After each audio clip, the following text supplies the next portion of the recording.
Buenas noches tengan todos ustedes. Vamos a dar comienzo con el tema de hoy. Juan capítulo 2, versos 23 y 24. Estando en Jerusalén, en la fiesta de la Pascua, muchos creyeron en su nombre, viendo las señales que hacía. Pero Jesús mismo no se fiaba de ellos, porque conocía a todos y no tenía necesidad de que nadie le diese testimonio del hombre, pues él sabía lo que había en el hombre.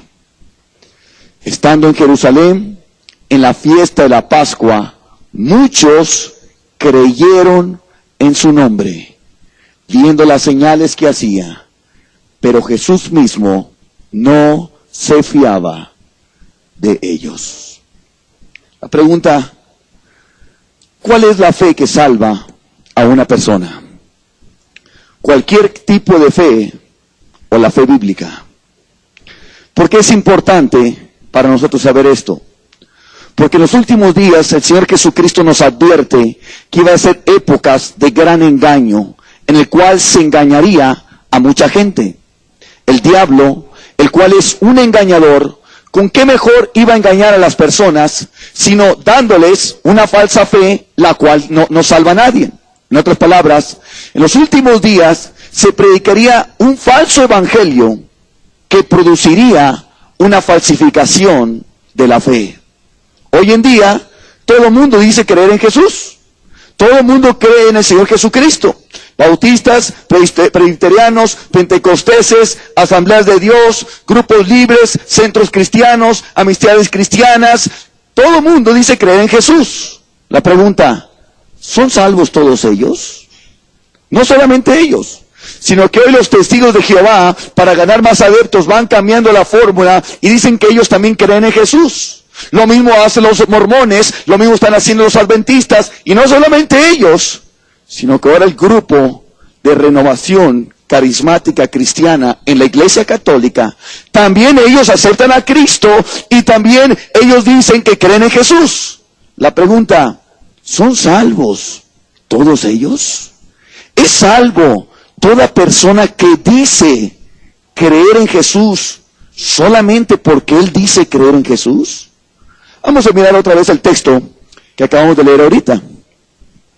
Dice que muchos creyeron en su nombre.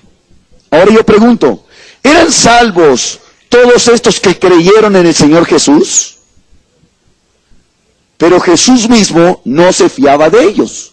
Si eran salvos, entonces ¿por qué Jesús no se fiaba de ellos?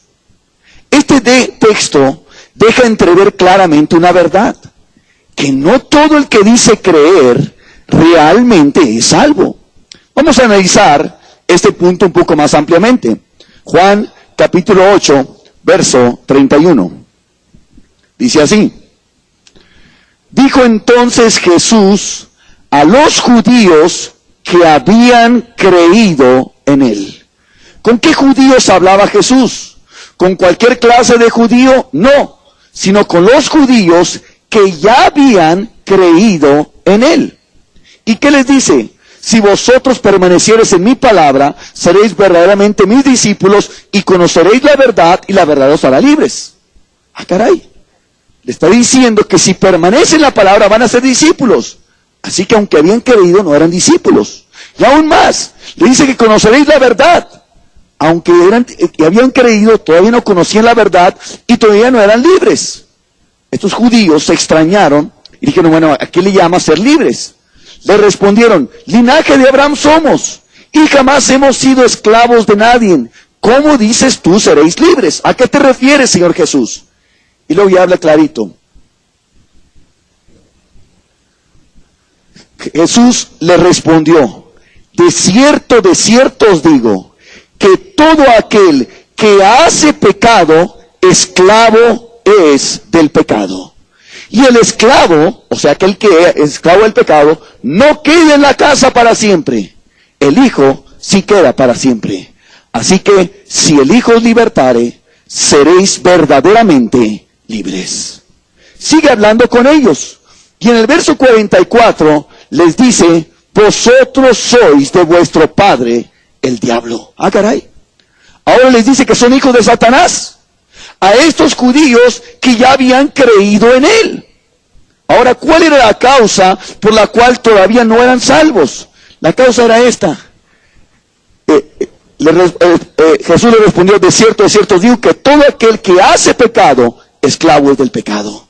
Esta gente no se habían arrepentido, y como vimos claramente ayer, cuando no hay un verdadero arrepentimiento, esa fe que es producida es una falsa fe que realmente no salva a la persona. Vamos a ver otro texto. Hechos capítulo 8, verso 13. Dice aquí, también creyó Simón mismo, y habiéndose bautizado, estaba siempre con Felipe, y viendo las señales y grandes milagros que se hacían, estaba atónito. 3 cosas nos dice este texto de Simón. Número 1, que Simón ya había creído. Número 2, que ratificó que había creído habiéndose bautizado. O sea, no era cualquier clase de creyente. Era un creyente ya bautizado. Y 3, estaba siempre con Felipe. ¿Qué es lo que es un discipulado? Estar cerca del líder para aprender más de la vida que de las palabras de él. Y no solo eso, sino que viendo las señales y grandes milagros que se hacían, estaba atónito. Él estaba siendo impactado por los milagros hechos por el Señor Jesús. Le pregunto, ¿era salvo Simón? Vamos a ver lo que dice el verso 18. Cuando vio Simón que por la imposición de las manos de los apóstoles se daba el Espíritu Santo, les ofreció dinero, diciendo, dadme también a mí este poder, para que a cualquiera a quien yo impusiera las manos, reciba el Espíritu Santo. Entonces Pedro le dijo, tu dinero perezca contigo. Aquí ya vemos que no era salvo. ¿Por qué? Porque los salvos no perecen, los salvos se salvan. Pero Pedro le está diciendo que él perezca junto con su dinero. ¿Por qué has pensado que el don de Dios se obtiene con dinero? No tienes tu parte ni suerte en este asunto, porque tu corazón no es recto delante de Dios. Otra vez vemos que no es salvo. ¿Por qué? Porque los salvos sí tienen parte y suerte con el Espíritu Santo, y Simón no lo tenía. Aparte, los salvos tienen un corazón recto delante de Dios, y Simón, el corazón de Simón no era recto delante de Dios. Y aquí vemos la causa por la cual no era salvo. Arrepiéntete pues de esta tu maldad, y ruega a Dios, sí quizá, no le asegura, sí quizá, te sea perdonado el pensamiento de tu corazón, porque en hiel de amargura y en prisión de maldad veo que estás. Otra vez, no era salvo, porque los salvos ya están arrepentidos. Sin embargo, Simón no estaba arrepentido. Aparte, los salvos tienen un abogado, si llega a pecar, pero en cambio él no lo tenía. Dije, sí quizá te sea perdonado el pensamiento de tu corazón. Aparte, los salvos son libres de la amargura, y él estaba en hiel de amargura y en prisión de maldad. Todavía sigue siendo esclavo del pecado. ¿Sí? Aunque había creído, no era salvo. ¿Por qué? No se había arrepentido. Y como vimos claramente ayer, cuando no hay un verdadero arrepentimiento, jamás habrá una verdadera fe para salvación. Esto nos lo confirma Mateo 21, 32. ¿Por qué causa los fariseos no podían creer? Porque vino a vosotros Juan en camino de justicia, y no le creísteis, pero los publicanos y las rameras le creyeron. Y vosotros, viendo esto, no os arrepentisteis después para creerle. Ahí está. No, ellos no podían creer, pero ¿por qué no podían creer? Porque no se arrepintieron primero, para después poder creer en él. Marcos 1:15, que es como vino predicando Jesucristo el Evangelio, nos da el orden, diciendo el tiempo se ha cumplido y el reino de Dios se ha acercado. Arrepentíos y creed en el Evangelio. Aquí está el orden. Primero hay un arrepentimiento, del cual va a producir un creed en el Evangelio, una verdadera fe para salvación. Pero por causa de que hoy se predica un falso evangelio, que no llama al arrepentimiento, hoy tenemos una falsificación de la fe. En otras palabras, al no haber verdaderos arrepentimientos, no hay verdadera fe para salvación. Hoy la gente le dice creer, mas no en hechos y en verdad. Por eso Cristo mismo dijo, no todo el que me dice Señor entrará en el reino de los cielos, sino el que hace la voluntad de mi Padre que está en los cielos. También dijo Jesús que muchos procurarían entrar y que no van a entrar. Ahora yo pregunto, ¿quién es el que procura entrar?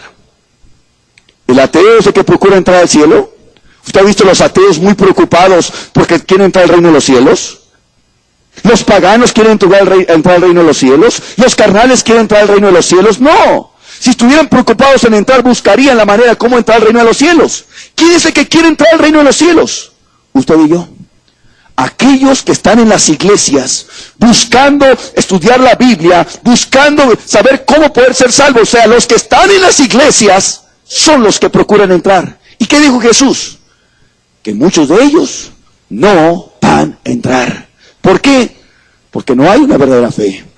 Porque no todo el que dice creer realmente es salvo. Por esta razón, la fe va a ser probada. ¿Para qué? Para ver si es genuina o es una falsificación. Porque se prueba aquello que se puede imitar. Lleva un anillo de fierro al joyero y diga que se lo pruebe. No se lo prueba. Que le dice, quiero saber si es de oro de 24 o de 18. No se lo prueba. Porque a ojos vistos se ve que es fierro. Pero llévele uno medio amarillito, que parece oro, y entonces primero le mete una lima, a ver si no es chapa de oro. Y después le pone unos ácidos, y de acuerdo al color que torne, sabrá qué tipo de oro es. Ok, la fe se puede imitar, porque la religión y los grupos cristianos, muchos han falsificado la verdadera fe.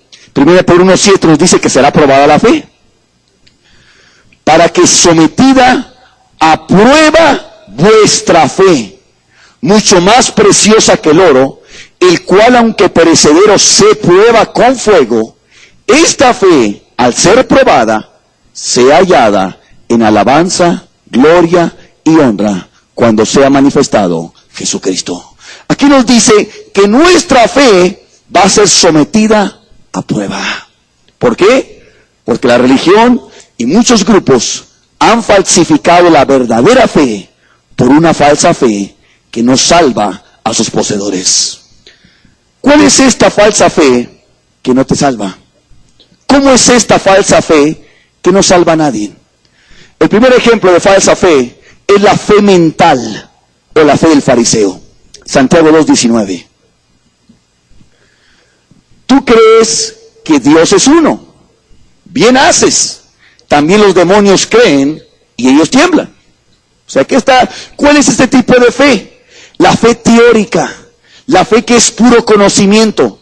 Sabe que Dios es uno, sabe la teoría, sabe realmente lo que dice la doctrina, sabe la palabra. Pero está diciendo aquí el apóstol que el creer o tener la doctrina correcta o tener el conocimiento no hay ninguna virtud. Es más, lo compara con los demonios. Bien haces. También los demonios creen y ellos cuando menos tiemblan. En otras palabras, que no hay ninguna virtud que una persona conozca perfectamente la doctrina. Y esa es una fe mental. En otras palabras, una fe que solamente es un conocimiento almacenado en su cabeza. Y aquí es donde se diferencia la fe de conocimiento.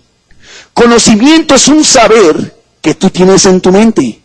Fe es la confianza en ese conocimiento. Por ejemplo, tú puedes saber que Dios está en todo lugar. Y tú te preguntan, ¿Dios es omnipresente? Y tú dices, sí, Dios es omnipresente, porque el Salmo 139 me dice, el Salmo 103 me dice que es omnipresente y que está en todo lugar. Perfecto. Pero creer que está en todo lugar es vivir como si realmente estuviera. Si sabes que está en todo lugar, pues te daría pena que echaras una mentira estando en la calle porque te está viendo Dios. Te daría pena enojarte en tu casa porque te está viendo Dios. Te daría pena estar codiciando a una mujer porque te está viendo Dios. Eso es tener fe. O sea, crees que no está encerrado en el templo. Crees que cuando te vas a tu casa, ahí está Dios. Que cuando te vas a la escuela, ahí está Dios. Que cuando te vas al trabajo, ahí está Dios. Que cuando estás en la calle, ahí está Dios. Ok. Pero aquellas personas que en el templo son una cosa y afuera son otra cosa, la verdad, tienen la fe mental. No creen. Creen que se quedó encerradito en el templo y cuando están allá afuera dicen mentiras, se enojan, tienen celos, tienen envidias, tienen toda clase de pecados. ¿Por qué? Porque realmente no creen que Dios está en todo lugar. Si lo creyeran, pues vivirían de acuerdo a eso. Hay gente que cuando llega el pastor a su casa se comporta. Está el pastor, compórtate, y tiene todo bien, y dan una buena apariencia ahí. Bueno, eso es delante de un hombre de carne y hueso, que no te va a juzgar en el día del juicio. Ahora imagínate cómo te comportarías si realmente creyeras que Dios está en todo lugar. Que aquel que se va a sentar en el trono blanco te va a juzgar, y que está en todo lugar. Si realmente crees que Dios está en todo lugar, vivirías de acuerdo a ese Dios. Y haría las cosas que sabes que a Él le gustan. ¿Por qué? Porque sabes que está en todo lugar. Pero ¿cuál es la fe mental? Dios está en todo lugar, pero vives como si no estuviera. Vives como si estuviera encerrado. Vives como si no te viera. Vives como si no estuviera en todo lugar, en las calles y donde quiera. Es una fe mental. Es una fe del fariseo. ¿Quién es el fariseo? Ayer vimos por la Biblia quién es un fariseo. Mateo 23:3. Dice, en la cátedra de Moisés se sientan los escribas y los fariseos. Así que todo lo que os digan que guardéis, guardadlo y hacedlo. Mas no hagáis conforme a sus obras, porque dicen y no hacen. Este es el fariseo. Dice, pero no hace. Tiene la teoría, no tiene la práctica. En otras palabras, el fariseo se llenaba de conocimiento. Podía debatir contra un saduceo, podría debatir contra un herodiano, podría debatir contra las diferentes sectas que había en ese tiempo, pero no vivía la palabra. ¿Por qué no la vivía? Porque no tenía fe, porque realmente no creía las verdades. Si realmente creyera eso, pues le daría pena que estuvieran matando a Cristo porque Dios los estaba viendo. Pero la verdad no creen. Es simplemente una fe mental. Le preguntabas a un fariseo, ¿Dios está en todo lugar? Y te decía, Dios está en todo lugar. Dios mira tus pensamientos y Dios mira sus pensamientos. Sin embargo, cuando ofrendaban para ser visto con los hombres. Sabiendo que Dios miraba sus pensamientos, no les importaba. ¿Por qué? Porque realmente no creían esa doctrina. Solamente era un conocimiento almacenado. ¿Cuántos de ustedes que están así? Que sabes el conocimiento, que sabes que Dios está en todo lugar, pero vives como si no estuviera. Es una fe mental, una fe de conocimiento. Es una falsa fe que no salva a nadie. El segundo ejemplo de falsa fe, la fe de azúcar. Lucas 8, verso 13. Los de sobre la piedra son los que habiendo oído, reciben la palabra con gozo.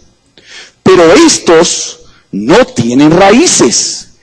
Creen por algún tiempo. Fíjate que sí creen. Y en el tiempo de la prueba, se apartan. La palabra prueba en el griego es la palabra peirasmos, que es la que se traduce tentación. Aquí la tradujeron prueba, pero la palabra significa tentación. ¿Qué pasa? Estos creen por algún tiempo, pero ¿cuándo se apartan? En la tentación. ¿Por qué le llamo fe de azúcar? Porque se desmorona cuando es tentado. Estando en el templito, te levanta las manos, te alaba a Dios, saluda a los hermanos, te escucha predicaciones, hace largas oraciones, hace largos ayunos y todo. Pero nomás le viene la tentación, ya cayó el pecado. Fe de azúcar. Se desmoronó su cristianismo, se desmoronó su fe, hasta ahí llegó su cristianismo. Tan pronto vino una tentación al enojo, a los celos, a la mentira, a la lujuria y algo, ya se desmoronó, ya dejó de ser cristiano. Ya se le olvidó que primero es Cristo. Ya se le olvidó que no ha venido ninguna tentación que no sea humana, sino que fiel es Dios, que no nos va a dejar ser tentados más de lo que podemos resistir, sino que dará juntamente con la tentación la salida para que podáis aguantar. Bueno, se le olvidó eso y cayó en la tentación. Ya se le olvidó que los que son de Cristo han crucificado la carne con sus pasiones y deseos. Ya se le olvidó que Él es poderoso para guardarnos sin caída y presentarnos sin mancha delante de su gloria con gran alegría. Se le olvidó todo. Se desmoronó su cristianismo. cayó. Le llamo también la fe del esclavo. ¿Por qué? Porque es un esclavo. Es cristiano en tanto que no es tentado. Necesitas llevarlo a un monasterio, donde está arriba en un cerro, allí está encerrado todo el día, leyendo su Biblia, para que no peque. Porque si lo pones en la ciudad, en las diferentes tentaciones, se desmorona su cristianismo. O tienes que tenerlo encerrado ahí en el templo, todo el día, ayunando, orando y leyendo su Biblia, porque si lo sacas a la calle, se desmorona su cristianismo, se deshace. Tan pronto lo toca la tentación y se desmoronó. Fe de azúcar. En el momento de la tentación, se aparta del camino recto del Señor. El tercer tipo de falsa fe es la fe fingida. 2 Timoteo 1:5. Trayendo a la memoria la fe, y aquí aclara Pablo, una fe no fingida que hay en ti. Pablo hace notar una fe no fingida en Timoteo. ¿Por qué quiere hacer notar una fe no fingida en Timoteo? Bueno, Pablo se había topado con gente que realmente tenía una fe fingida. Himeneo y Fileto eran algunos, y Alejandro el Calderero era otro, que realmente no tenían una verdadera fe, sino que naufragaron en cuanto a la fe, una fe fingida. ¿Y cuál es esta fe fingida? Esta es la que guarda toda la apariencia delante de los hombres. O sea, delante de los hombres te va a lucir como un verdadero cristiano, te va a hablar las palabras de cristiano. Cuando tú lo oyes orar, tú vas a creer que es la persona más espiritual que hay. Cuando tú lo oyes hablar de la Biblia, su conocimiento te va a asombrar y te va a admirar y te va a hacer creer que esa persona es muy piadosa y muy santa. Cuando tú lo ves ayunar con su cara demacrada y teniendo 5 o 7 días de ayuno, vas a creer que realmente ese hombre está con Dios o vive en las nubes en el mismo reino de Dios. Pero cuando tú lo confrontas en cuanto a su vida, de pronto te lo encuentras que es muy chismoso. De pronto te encuentras que critica a uno y que critica a otro. De pronto te encuentras que es soberbio y que se siente que lo sabe todo, o que es vanaglorioso, o que es vanidoso, o que se cree más que otros. De pronto te das cuenta que ni diezma, que ni ofrenda. De pronto te das cuenta que hay alguna necesidad y no dale lo que él tiene para ayudar a la necesidad, teniendo con qué dar. De pronto te das cuenta que no paga sus deudas, le pide prestado a algún hermano y trata de hacer ver a ver si le perdonan la deuda y no paga lo que le prestan, no devuelve a lo que le prestan. En otras palabras, no vive el cristianismo. Es áspero con su mujer, es un desobligado con sus hijos, no se fija en qué caminos andan sus hijos, no se fija por dónde anda, no los disciplina a los hijos. Solamente su religión consiste en conocimiento, en palabras, en alabanzas, pero no en una vida que realmente vive la palabra de Dios. Guarda la apariencia, de veras te engaña. ¿De veras crees que es cristiano? De pronto viene a tu casa y que no tiene trabajo y viene llorando y tú lo ves ahí en ayunos y en aflicciones, y entonces tú le das, oye, pues te doy esto, te presto este carro, vete y llévalo y después me lo pagas, y nunca te lo paga. ¿Qué pasó? Oye, pero era cristiano. Oye, pero ayunaba mucho. Oye, pero sabía mucha Biblia. Oye, oraba. Pero ¿cómo fue que no pagó? ¿No te la crees? ¿Qué pasa? Es que es una falsa fe. Es una fe de apariencia. No tiene el corazón. Solamente aparenta un cristianismo, pero no vive el cristianismo. Y con todas las ceremonias y los ritos religiosos de alabanza, de oración, de estudio bíblico, de todo, ese es el disfraz. Es un barniz lo que tiene de cristianismo. Es un maquillaje lo que tiene de cristianismo. No es cristianismo puro lo que él tiene. Solamente está barnizado por fuera, pero realmente es pura apariencia. No vive el cristianismo. Falsa fe. El último tipo de falsa fe es la fe cobarde. Juan 12, 42 y 43. Con todo eso, aún de los gobernantes, muchos creyeron en él. ¿Sí has notado cómo la Biblia marca de mucha gente que creía en él? Pero de pronto te encuentras que realmente no eran salvos. Muchos creyeron en él. Pero a causa de los fariseos, no lo confesaban para no ser expulsados de la sinagoga, porque amaban más la gloria de los hombres que la gloria de Dios. Obviamente, esta gente tampoco era salva.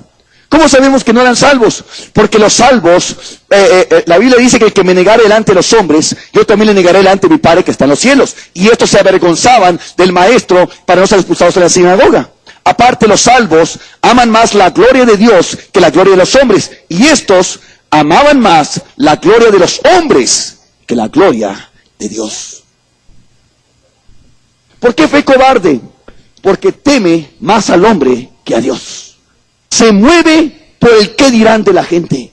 Se mueve por la opinión pública de las personas. No se mueve por lo que Dios vaya a pensar. Se mueve por lo que el hombre vaya a pensar, lo que la gente va a decir. Y obviamente es la clásica persona que después se avergüenza del Evangelio. Se avergüenza de las palabras de Cristo. Y que cuando está testificando, y si llega a testificar, empieza a testificar tibiamente. No llama al arrepentimiento de pecados. No le dice qué es lo que Dios denuncia. No le dice cómo agradar a Dios. Sino que tibiamente le empieza a decir, mira, es que te conviene. Mira, es que te puede hacer rico. Mira, es que Dios puede hacer esto. O sea, tibiamente empieza a hablar. Pero no empieza a decir claramente. En otras palabras, se avergüenza del Evangelio glorioso del Señor Jesucristo. Y por lo general no testifica, no habla a la gente, no le habla al pecador. Puede tener a alguien ahí y no le habla. Primero viene un testigo de Jehová y le habla antes que él. ¿Por qué? Porque se avergüenza.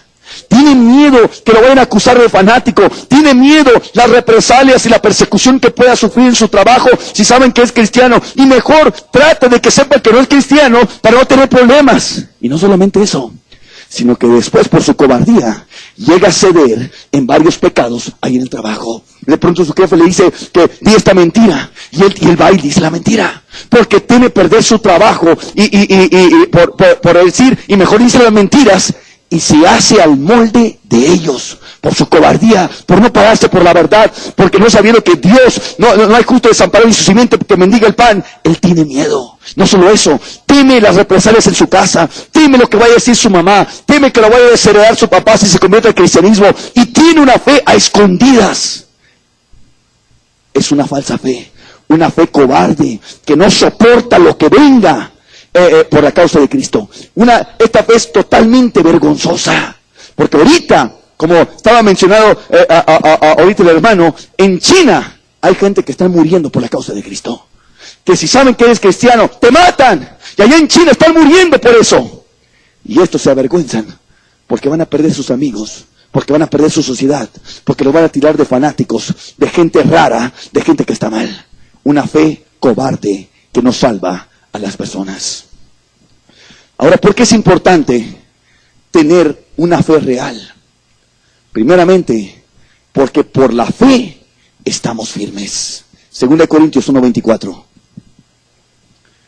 No que nos enseñoremos de vuestra fe, sino que colaboramos para vuestro gozo, porque por la fe estáis firmes. Fíjese cómo alguien está firme.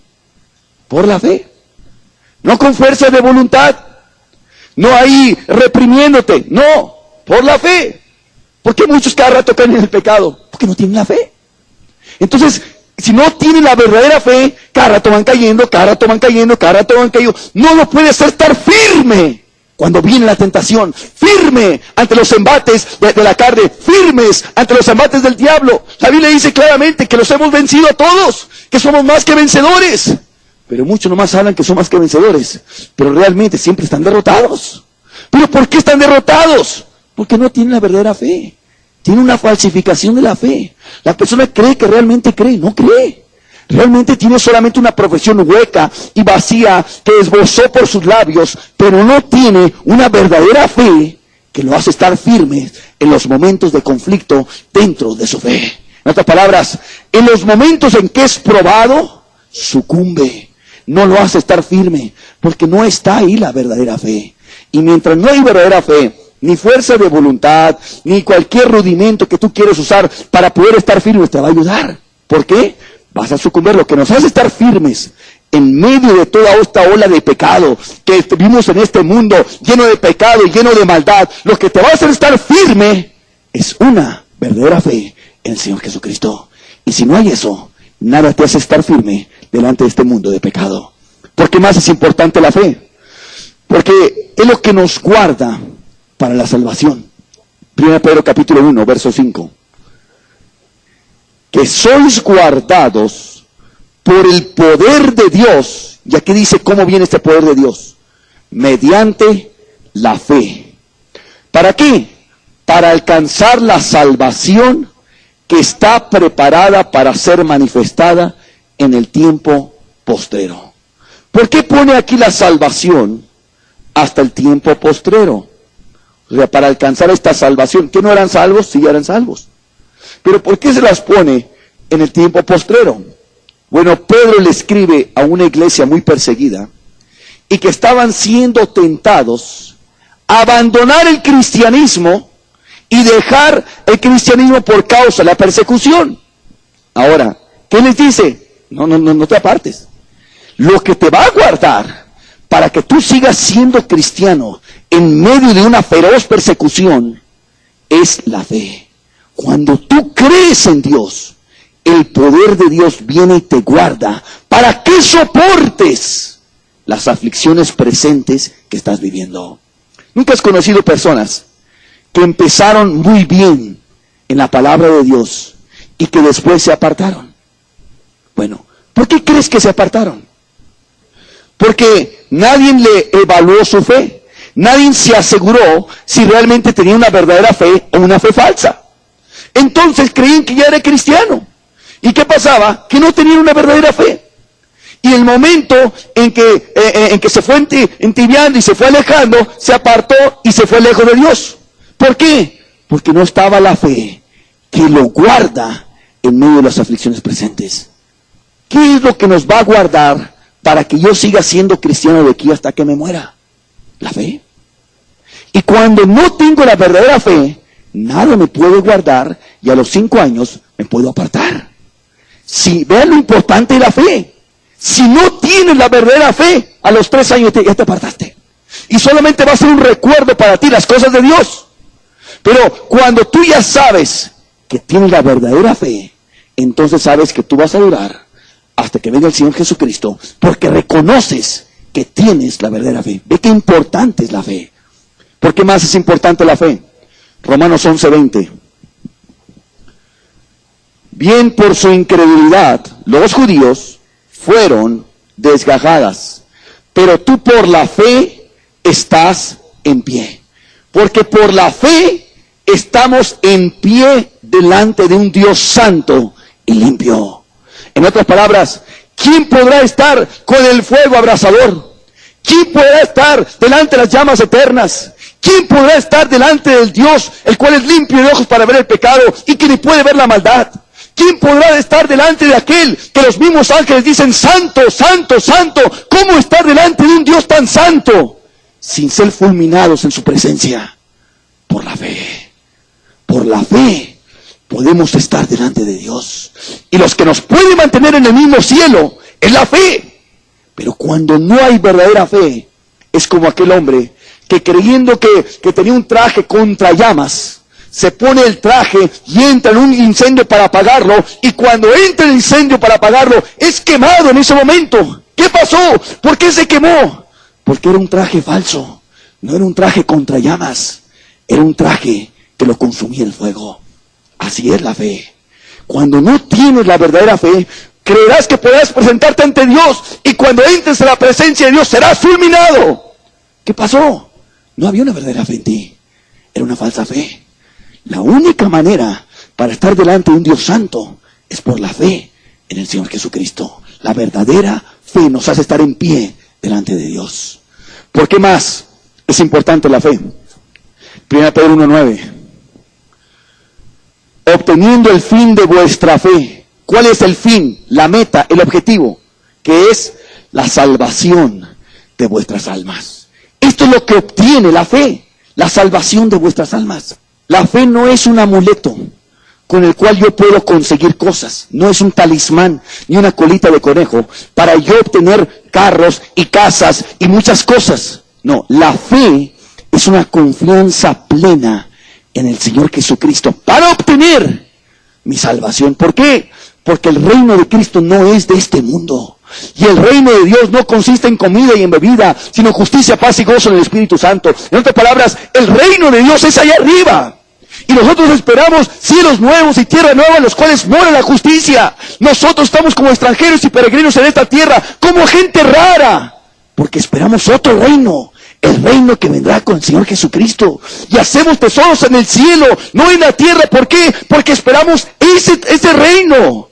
Y lo que pasemos por aquí, con gusto los pasamos, absteniéndonos de las pasiones que batallan contra el alma y de los deseos mundanos, esperando una mejor gloria que el reino inconmovible, el cual Dios ha prometido a los que le aman. Esa es la fe que hace que sigas adelante para obtener la salvación que Cristo ha prometido. El reino de Dios te ha acercado, el reino de Dios se ha acercado, el reino de Dios está a las puertas. Buscamos ese reino, no aquí en la tierra. Aquí en la tierra somos extranjeros, somos peregrinos. El mundo no nos conoce porque no le conoció a Él. Somos como gente extraña, somos como desconocidos pero bien conocidos, como extraños, como que no conocen, porque esperamos un cielo nuevo y una tierra nueva. Nuestra ciudadanía está arriba en los cielos, de la cual también esperamos al Salvador. Entonces, esa fe hace que te mantenga a través de todas las vicisitudes, a través de todas las aflicciones, porque bien Pablo nos advirtió, es necesario que a través de muchas tribulaciones entremos al reino de los cielos. Y el que quiera vivir piadosamente sufrirá persecución. En otras palabras, aquí van a venir muchas cosas, pero lo que los va a mantener firmes es la fe en este reino que Cristo va a traer, reino de amor y de justicia y de paz, donde Cristo mismo será el Rey. Esa es la fe que nos sostiene adelante. Qué importante es la verdadera fe. Ahora sí, vamos a ver cuál es la verdadera fe que salva a una persona. La palabra fe en el griego es la palabra pistis. Pistis. Y significa confiar de tal manera como para obedecer. Confiar de tal manera como para obedecer. Por ejemplo, como cuando una mujer confía mucho en su médico de la familia y su hijo lo lleva enfermo. El médico le dice, ¿sabes qué? Ten a tu hijo en reposo, dale líquidos a comer y surte esta medicina y dásela cada 8 horas. La madre, como confía en ese médico, pone a su hijo en reposo. Lo tiene con puros líquidos, surte la medicina, que no sabe lo que tiene esa medicina, pero por la confianza en el médico, sabe que no le está recetando ni arsénico, ni cianuro, ni cualquier otro veneno. Sabe que le está recetando una medicina que va a ayudar al niño. Se lo da al niño. Y todo atiende, en otras palabras, obedece las instrucciones del médico. ¿Por qué lo obedece? Porque confía en su médico. Ok. Cuando tú conoces que ese Dios es sabio en gran manera, que realmente Él con sabiduría fundó los cielos y la tierra, y que no hay nada más que sepa más que Dios, y tú has visto las obras maravillosas y grandes que el Todopoderoso ha hecho aquí en la tierra, entonces ¿eso qué hace? Te estimula a confiar en Él. Y entonces cuando tú confías en Él, ¿qué haces? Voy a obedecer todo lo que me diga Dios, porque Él es más sabio que yo. Él sabe cómo educar a mis hijos. Él sabe cómo ser una buena esposa. Él sabe cómo ser un buen esposo. Él sabe cómo trabajar. Él sabe cómo debo comportarme con la gente. Y lo que me diga la Biblia, lo voy a hacer. Porque ¿quién más sabio que Él? Yo confío en su sabiduría. Y por lo tanto, obedece. Hace lo que Dios quiere. Eso es lo que significa la palabra fe. Ahora, ¿cómo saber que tú tienes esta verdadera fe? Bueno, la Biblia nos habla de 6 evidencias de esta verdadera fe. Hoy tu fe va a ser puesta en balanza. 2 maneras hay para probar tu fe. En otras palabras, había 2 maneras cómo se puede probar tu fe. Una de ellas es como lo sufrieron los primeros cristianos. ¿Cómo era probada la fe ahí? Bueno, ellos estaban en martirio y en persecución. No sé si tú sepas, pero los primeros 300 años, para ser cristiano dabas el cuello. La gente era torturada terriblemente, ferozmente. Eran puestos en instrumentos, uno que le daban el potro, que era como un palo así, en forma de triángulo, donde lo montaban a la persona, totalmente así un triángulo. Le ponían pesas de cada uno de los lados, que por el peso era estirado y la persona era abierto de aquí. A otros los ponían de cabeza y con un serrucho para cortar grandes árboles, los empezaban a serruchar de aquí y la persona llegaba a vivir hasta que el serrucho llegaba al ombligo. Ahora, si él negaba a Cristo, lo dejaban de hacer todo. A otros, a las mujeres les iban cortando los pechos y las iban torturando, estirándolas en una rueda, amarradas las manos para un lado y amarrados los pies, y los iban estirando poco a poquito hasta que los huesos se descoyuntaban. Y si esas mujeres negaban a Cristo, los quitaban. A otros les torturaban el niño enfrente, les iban desollando, o sea, quitándole la piel con un cuchillo.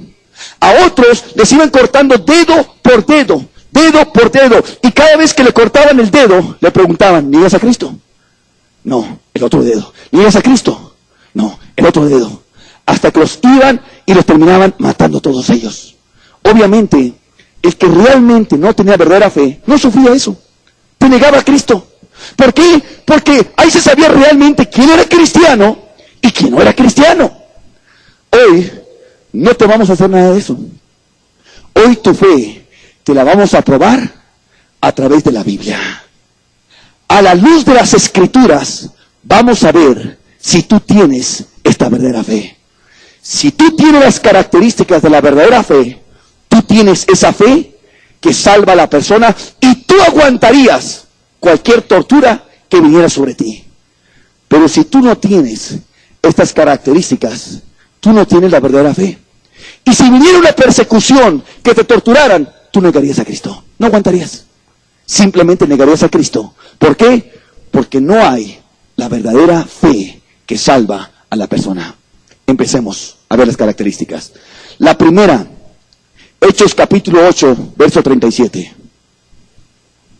Felipe dijo, si crees de todo corazón, bien puedes. Y respondiendo, dijo, creo que Jesucristo es el Hijo de Dios. ¿Cuál era el requisito que le estaba poniendo Felipe a este etíope para bautizarlo? Creer de todo corazón. Aquí vemos la primera característica de la verdadera fe. Una fe que cree de todo corazón. Ahora alguien puede decir, pues yo creo de todo corazón. Yo creo de todo corazón que Jesucristo es el Hijo de Dios. ¿Cómo podemos saber que alguien cree de todo corazón? Y le pregunto, pero ¿cómo sabes que cree de todo corazón? Porque siento un calorcito por dentro. Porque siento muy bonito por dentro. Bueno, no podemos basar en cosas subjetivas, o sentimientos, o calorcitos. Necesitamos algo objetivo para saber, hechos, para ver si alguien cree de todo corazón. Hay 3 hechos que muestran que una persona cree de todo corazón. El primero tiene que ver con la entrega. El que cree de todo corazón se entrega sin reservas a Dios. Está dispuesto a hacer lo que Dios le pida. No hay nada que Dios le pida que no estará dispuesto a hacer. ¿Por qué? Porque cree de todo corazón. Si le pide su casa, si le pide que se vaya a la China, si se le pide que vaya a la India, si le pide donde se vaya, él se va porque cree de todo corazón. Cree que el que lo llamó es poderoso para sustentarlo y para ayudarlo en aquel lugar. El que no cree de todo corazón no está dispuesto a todo lo que le pida a Dios. Reserva ciertas cosas. Hay cosas que no estaría dispuesto a hacer. ¿Por qué?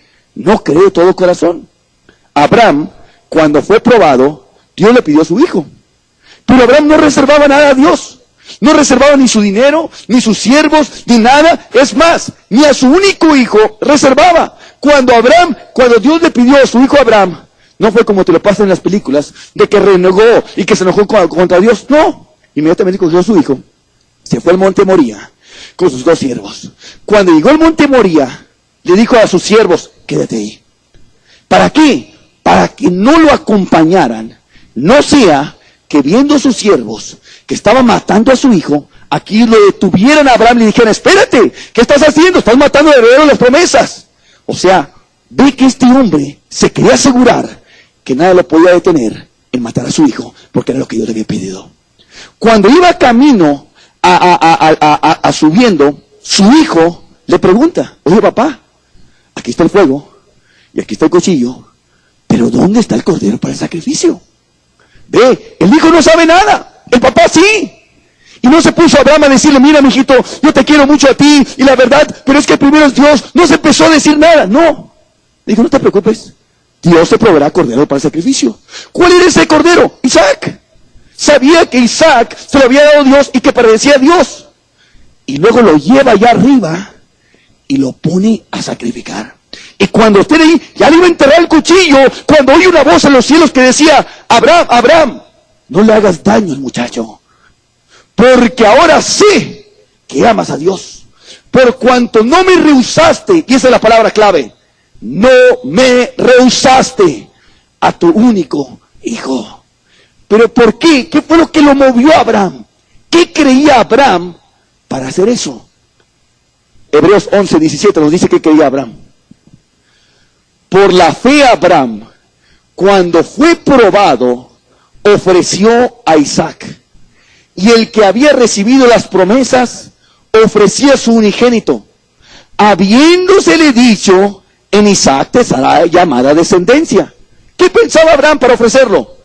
Pensando que Dios es poderoso para levantar aún de entre los muertos, de donde en sentido figurado también le volvió a recibir. Esto es lo que pensaba Abraham. Está bien, yo lo mato, pero no me preocupo, Dios lo puede levantar de los muertos. Ese hombre no reservaba nada a Dios. ¿Por qué? Por su fe en Dios. La primera característica de alguien que cree en todo corazón, su entrega, tiene que ver con la intención con la que alguien cree en Dios. Romanos 10:10. Porque con el corazón se cree para justicia, pero con la boca se confiesa para salvación. Cuando habla del corazón en la Biblia, no habla del órgano que bombea la sangre, sino está hablando de donde nacen todas las intenciones que gobiernan nuestra conducta. Es lo que está hablando. O sea, de la intención, como dice Hebreos, y disciernen las intenciones del corazón. ¿Ok? Entonces, una intención que cree para justicia, la palabra justicia es rectitud aquí. Rectitud. O sea, una intención recta. Esa es la verdadera fe. O sea, alguien que cree por lo que Dios es y no por lo que Dios da. Tristemente, hoy tenemos mucha gente que se acerca a Dios para servirse de Dios, no para servir a Dios. En otras palabras, que como en aquel tiempo buscaban a Jesús por los panes que había multiplicado, hoy también gente se acerca a Jesús por los panes. Se acerca porque Dios les cuide su casa, porque Dios les dé dinero, porque Dios les sane a su hijo, porque Dios les arregle su matrimonio. En otras palabras, se acercan para servirse de Él y no para servirlo a Él. Realmente no quieren un Dios, quieren una lámpara de Aladino, en la cual cada vez que tengan un capricho o tengan algún deseo, toman su lamparita, la frotan y piden 3 deseos y ahora que se los cumple le vuelven a arrumbar. En otras palabras, quieren un Dios por las dádivas, no un Dios por lo que Dios es. Y tristemente sus intenciones son torcidas. ¿Cómo te sentirías, mujer, que alguien te quisiera solamente por tu dinero? ¿Te gustaría esa clase de amor? ¿Cómo te sentirías, varón, que alguien te quisiera solamente por tu dinero? Y que cuando se te va el dinero se va el amor. No, es que nunca hubo amor, porque no amaba a la persona, amaba el dinero de la persona. Así hay muchos que se acercan a Dios, que no aman a Dios, aman lo que Dios puede hacer, no lo que Dios es en su carácter. Entonces se acercan a Dios con motivos egoístas, solamente para recibir de Él, pero no para servirlo a Él. No para dar su vida por Él, sino para que Él dé su vida por mí. Y yo nutrirme de los regalos de Dios, pero no para servirlo a Él. Estas son las clásicas personas de que se acercan a un lugar para ver si le sana un hijo, y cuando no se lo sana, se apartan.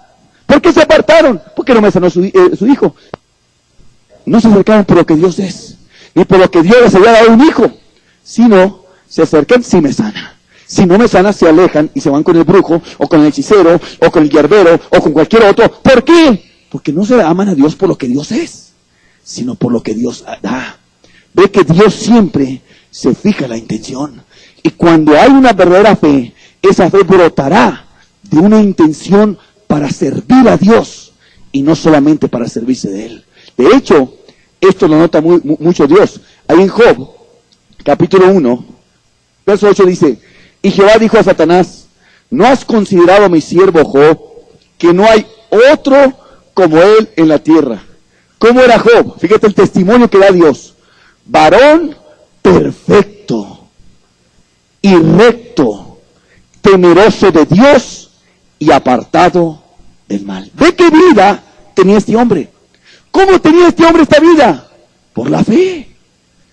Respondiendo Satanás a Jehová, dijo, ¿acaso teme Job a Dios de balde? ¿Qué es lo que está haciendo Satanás? Cuestionando las intenciones de Job. En otras palabras, está diciendo, ¿tú crees que Job tiene temor de ti no más de gratis? ¿No más porque sí? No, mira, verso 10. ¿No le ha acercado alrededor a él y a su casa y a todo lo que tiene? Como diciéndole, ¿no lo tienes bien protegidito, bien cuidadito? Al trabajo de sus manos has dado bendición. Por tanto, sus bienes han aumentado sobre la tierra. Mira cómo lo has bendecido. Pero mira, Dios, extiende ahora tu mano y toca todo lo que tiene y verás si no blasfema contra ti en tu misma presencia. ¿Cuál es la acusación del diablo? Es esta. Mira, Job te teme a ti, es perfecto y es recto y te obedece en todo por una razón. Porque lo has bendecido. Quítale lo que tiene y vas a ver si no se aparta de ti. En otras palabras, quítale sus bienes y se apartará. Vamos a ver qué pasó. Verso 21. Y dijo, desnudo salí del vientre de mi madre y desnudo volveré allá. Jehová dio y Jehová quitó. Sea el nombre de Jehová bendito. ¿Qué se probó ahí en Job? Que sus intenciones en Dios no era por lo que Dios le daba, sino era por lo que era Dios. La segunda característica es una intención que cree para servir a Dios y no para servirse de Él. El último hecho que muestra que alguien cree de todo corazón tiene que ver con la práctica. El que realmente cree de todo corazón practica lo que cree. O sea, si cree que Dios está en todo lugar, pues vive como si Dios estuviera en todo lugar. Y aquí vemos la fe de Enoc, Hebreos 11:5. Dice, por la fe Enoc fue traspuesto para no ver muerte, y no fue hallado, porque lo traspuso Dios. Y antes que fuese traspuesto, tuvo testimonio de haber agradado a Dios. Ve la vida de este hombre. Alguien que tuvo un testimonio de haber agradado a Dios. ¿Cómo alcanzó Enoc este testimonio? ¿Cómo le hizo? ¿En qué instituto aprendió? ¿Qué cassette escuchó? ¿Qué Biblia leyó para poder agradar a Dios? Bueno, Enoc solamente sabía una cosa de Dios. No tenía una Biblia como tú ni como yo, ni tenía tantos libros cristianos, ni tenía cassettes, pero él sabía una doctrina. Dios está en todo lugar. Era lo que sabía Enoc. Entonces Génesis, capítulo 5, verso 22, nos dice, y caminó Enoc con Dios, después que engendró a Matusalem 300 años, y engendró hijos e hijas, y fueron todos los días de Enoc 365 años. Lo vuelve a repetir, caminó pues Enoc con Dios, y desapareció, porque le llevó Dios. ¿Qué es esto de caminar con Dios? Bueno, no es que iba así en cuerpo y caminando y que Dios estaba aquí y él estaba aquí. No, Dios es espíritu. Sino que él caminaba sabiendo que donde él iba, ahí estaba Dios. Así que cuando se iba a la labor, al trabajo que tenía, sabía que estaba Dios. Entonces no robaba a la otra persona. Cuando se iba a la tienda, sabía que estaba Dios. Cuando estaba en su casa, tenía a sus hijos en orden, porque cuando había razón, espérense, tengan cuidado, no saben que aquí está Dios. Y ponía en orden su casa, porque estaba Dios. Cuando lo provocaban a la mentira y todo, sabía que estaba Dios, no mentía, sino que buscaba agradar a Dios. O sea, Enoc vivía sabiendo que Dios estaba delante de él donde quiera que él iba. Y el saber eso lo estimulaba, porque decía, voy a hacer esto que le va a agradar a Dios. Y hacía cosas, y sé que a Dios le gustó mucho esto, y sé que a Dios le gustó mucho esto otro, y sé que a Dios le gustó mucho esto. ¿Por qué? Porque lo estaba viendo Dios. Obviamente, aquella persona que no tiene una fe de todo corazón, no cree que Dios está en todo lugar. ¿Y dónde se refleja más? En su vida de oración. Son de las personas que oran 10, 15 minutos y ya se levantan porque ya se aburrieron. Y ya se van y se van de ahí. ¿Por qué? Porque realmente no creen que ahí está Dios. Mira, si viniera Jesucristo en carne y hueso contigo, tocara la puerta de tu casa y llegara a las 6 de la mañana y te dijera, quiero hablar contigo, ¿cuánto tiempo platicarías con Cristo? ¿10, 15 minutos? Rápido, Señor Jesucristo, ¿por qué me tengo que ir? Ya me aburrí de estar platicando contigo. ¿No te pasaría las horas hablando con Él? ¿No le preguntarías muchas cosas? ¿No le pedirías muchas cosas a Cristo ahí? ¿No pasarías en la sala, estarías hablando con Él y te deleitarías? Y 2 horas de plática con Cristo se te irían como agua. Bueno, cuando oramos, ahí está Cristo. ¿Pero qué pasa? ¿Por qué no oras 2 horas? ¿Por qué no oras 10 minutos? No oras más que 10, 15 minutos. ¿Por qué tu oración es hueca, rutinaria, vacía? ¿Por qué tu oración es más bien como un conjuro para que no te vaya a pasar, ni no te atropelle el microbús, ni te vayan a robar en la salida? ¿Por qué tu oración está rutinaria y mecánica? ¿Por qué te quedas dormido? ¿Por qué te aburres? Pues obviamente porque no crees que ahí está Jesús. Porque si realmente creyeras que ahí está Jesús, 2 horas se te parecerían como agua. Y claro, pues siempre es muy aburrido estar hablando solo. Por eso te levantas a los 10, 15 minutos y te vas, porque es aburrido estar, no vas hablando solo cuando no hay nadie.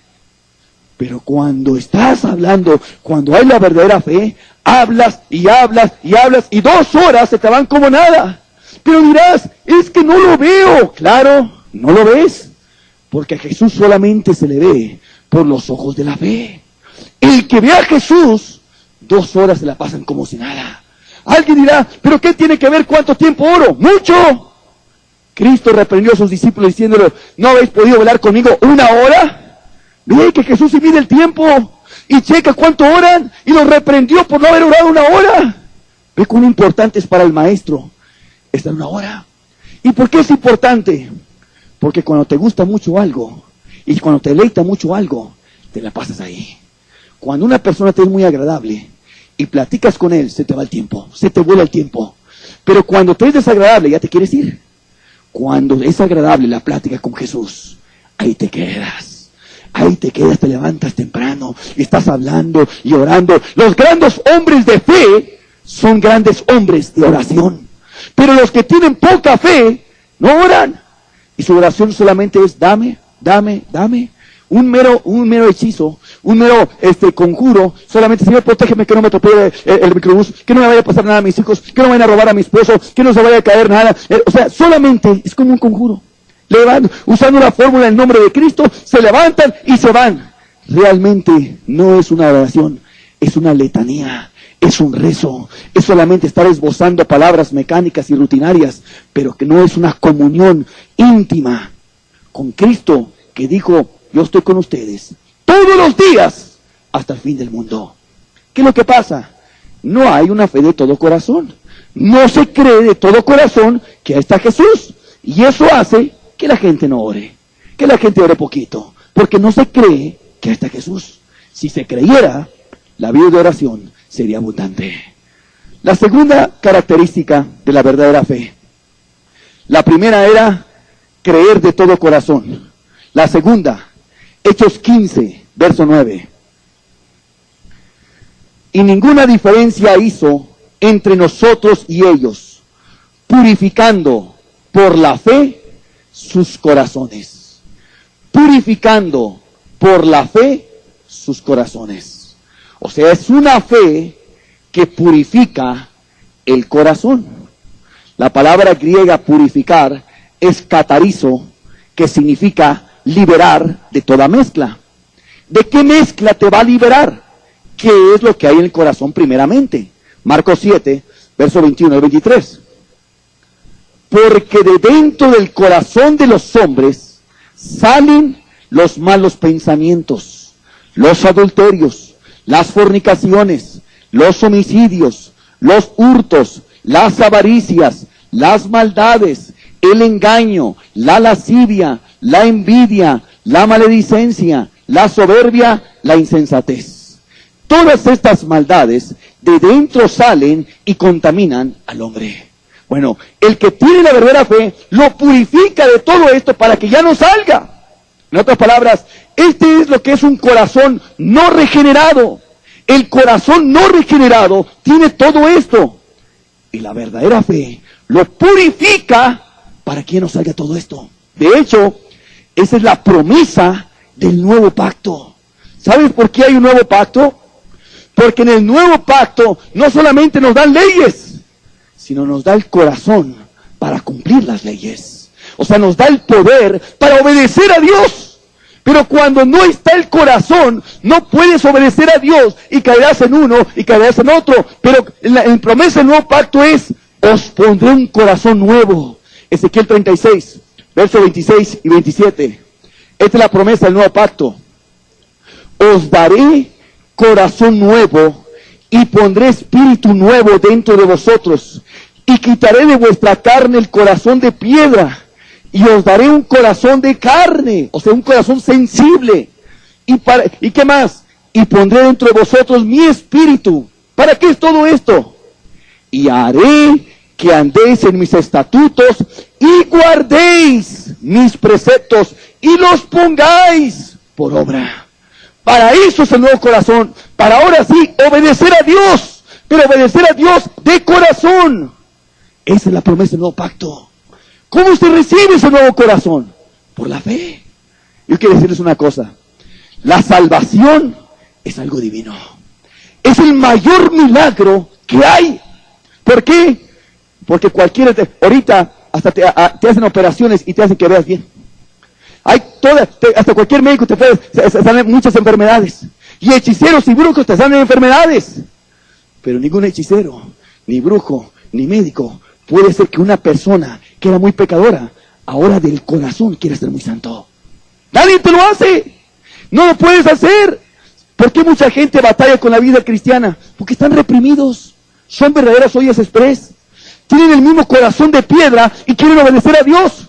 Y ya están reprimidos y de pronto caen en la mentira, de pronto son el enojo, de pronto los celos y de pronto ya no quejan. Es que es muy difícil la vida cristiana. Claro que sí. Con un corazón de piedras es imposible vivir la vida cristiana. Pero cuando tienes el corazón nuevo, el que viene del cielo, el mismo corazón de Cristo, naturalmente, como por reacción, obedeces a Dios. Eso es lo que obtiene la verdadera fe en la salvación. El corazón nuevo. No, alguien no es salvo porque dice que ya es salvo, sino porque ahora tiene un corazón nuevo, que de ahí brota una obediencia completa a Dios. Pero cuando no está ese corazón, estás lo más reprimido. No, quieres hacer las cosas, pero no las haces. Es un sepulcro blanqueado. Solamente te moralizaste un poquito. Te moralizaste quitándote ciertos pecados, pero por dentro estás igual. Lo quieres hacer. El temor al infierno te hace que no peques más. Si no hubiera infierno, te darías vuelo en el pecado. ¿Pero por qué? Porque estás reprimido. Pero cuando tienes el corazón nuevo, eres justo desde adentro. Y desde adentro te nace obedecer a Dios en todo. Esta es la promesa del nuevo pacto. La verdadera fe obtiene un corazón nuevo en la persona. Purifica al corazón. La tercera característica de la verdadera fe.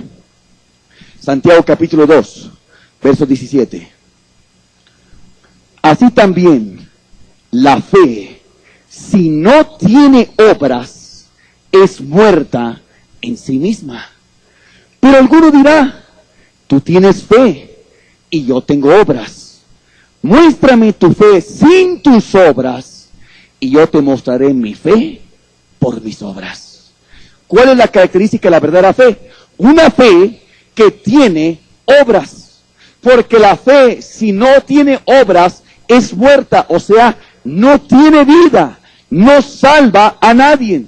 De hecho, esta unidad de pasaje empieza con la pregunta: ¿Qué pues diremos si alguien dice que tiene fe y no tiene obras? Y pregunta el autor, ¿podrá la fe salvarle?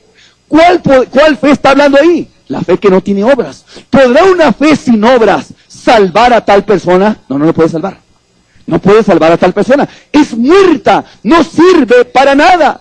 En otras palabras, una fe que no actúa, que no está puesta en el Señor Jesucristo, el cual hacía muchas obras y anduvo haciendo bienes y sanando a todos los oprimidos por el diablo, y que no tiene la fe ahí, no va a hacer obras. ¿Por qué? Porque está puesta la fe en una formulita, en la formulita de la oración mágica de acepta a Cristo. Solamente repitió y cree que es como abracadabra, y que una vez que dice esas palabras mágicas, ya de pronto ya está todo. Pero no es una fe en una persona que era piadosa, que era compasiva, que era llena de amor, que era llena de misericordia, que era llena de compasión. Y cuando confía en esa persona que es así, él se vuelve igual que el maestro. Y empieza a ser movido a misericordia, y a tener compasión, y a tener todo eso. ¿Por qué? Porque lo invisible de la fe se hace claramente visible por las obras. Mateo capítulo 25, verso 34, nos dice cómo va a ser el juicio de las naciones. Dice, entonces el rey dirá a los de su derecha, venid, benditos de mi Padre, heredad el reino preparado para vosotros desde la fundación del mundo. ¿Por qué?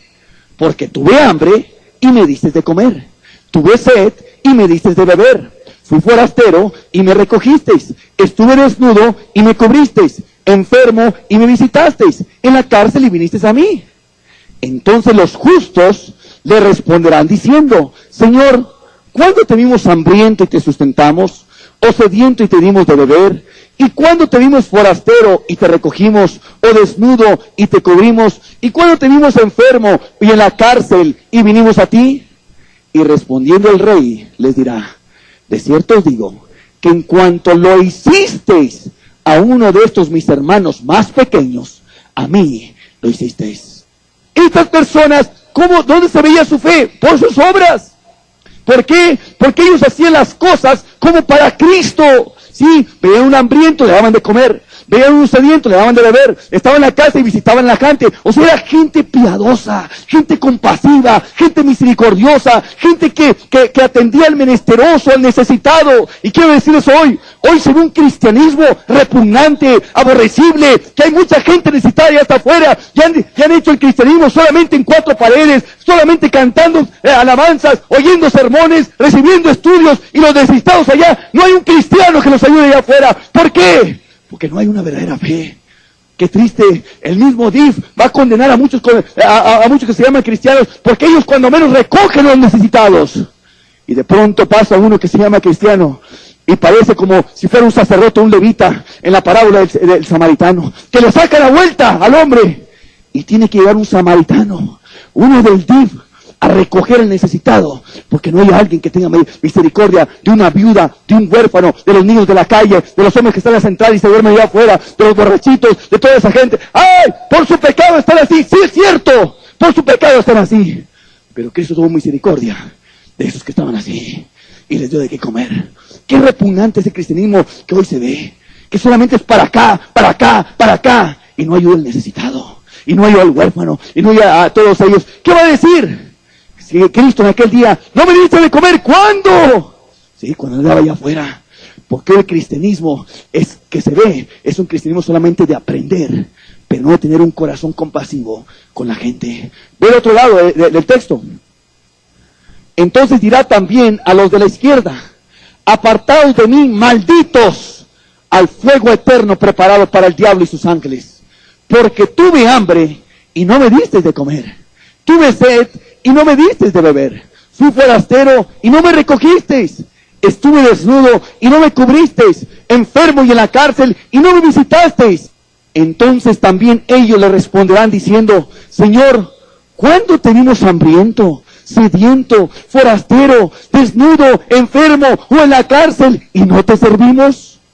Entonces le responderá diciendo, de cierto os digo que en cuanto no lo hicisteis a uno de estos más pequeños, tampoco a mí lo hicisteis.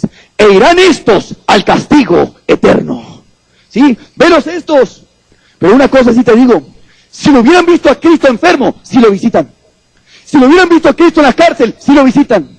Si lo hubieran visto a Cristo tirado afuera, sí lo recogen.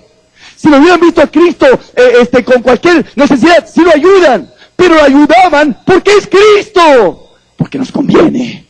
¿Pero qué me va a convenir? Ayudar al borrachito ese.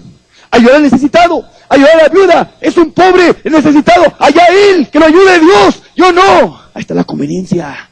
En otras palabras, hacen las cosas pensando en ellos y no pensando en las personas. ¿Cómo mora el amor de Dios en tal persona?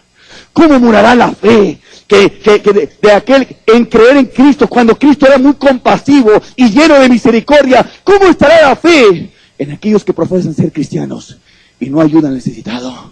Lo más triste, que a veces te encuentras gente necesitada en las mismas congregaciones y la gente no nos ayuda. En una congregación grande de miles de personas, había una persona que se le murió un pariente y anduvo buscando quién lo ayudara para enterrar a su muerto y no encontraron quién lo ayudara. Imagínate en una congregación que se llama cristiana. ¿Qué pasa con la misericordia?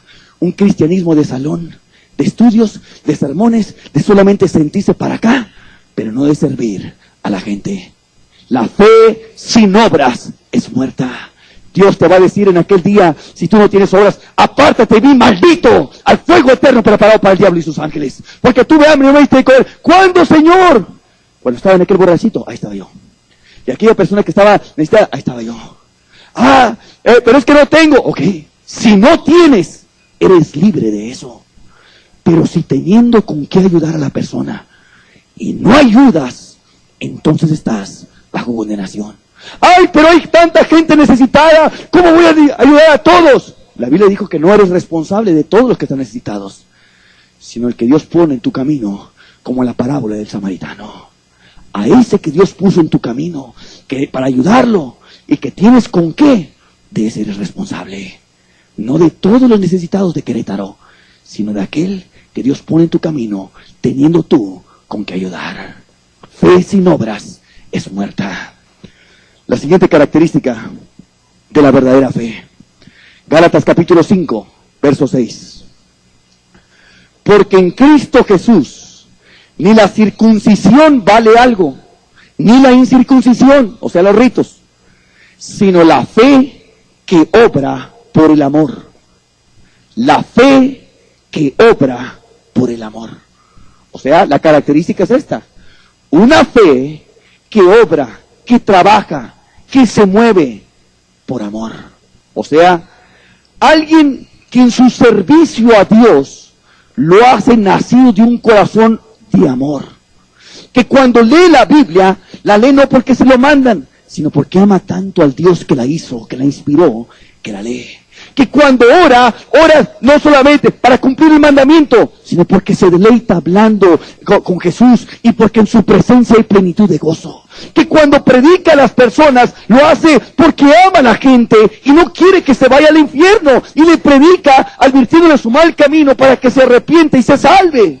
Que cuando dirige algún culto, lo hace no para que le aplaudan, ni recibir méritos ni reconocimientos, sino porque ama a las personas y busca darles un mensaje que los ayuden. En otras palabras, que todo lo que él hace es motivado por el único principio de amor. Pero cuando hace las cosas por obligación, porque te lo mandan, porque si no, después te van a regañar, o hace las cosas para mendigar las alabanzas de los hombres, o para que te reconozcan, o por celos sectarios, o solamente para ganar a tu denominación, y no viendo la verdad de Cristo, ¿dónde mora el amor? Tu servicio es abominable. Ese servicio es pestilente delante de Dios. Es como la ofrenda que daban los fariseos, los cuales ofrendaban para ser visto delante de los hombres. Su intención era que vieran que ofrendió mucho.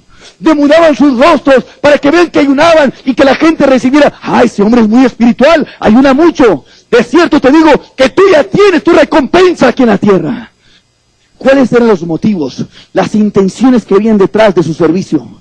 Las alabanzas de los hombres, el reconocimiento de la gente, buscar algo aquí terrenal.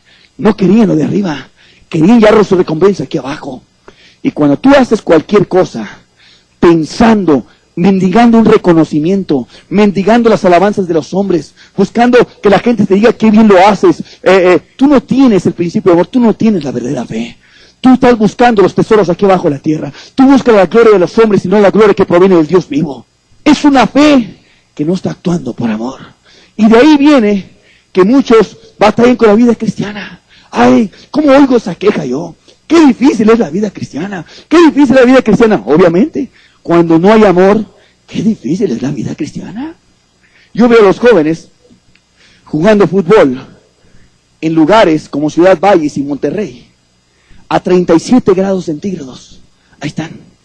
En un campo de tierra, detrás de un balón, expuestos a las patadas, expuestos a la deshidratación, con un calorón, jugando detrás de ahí, felices.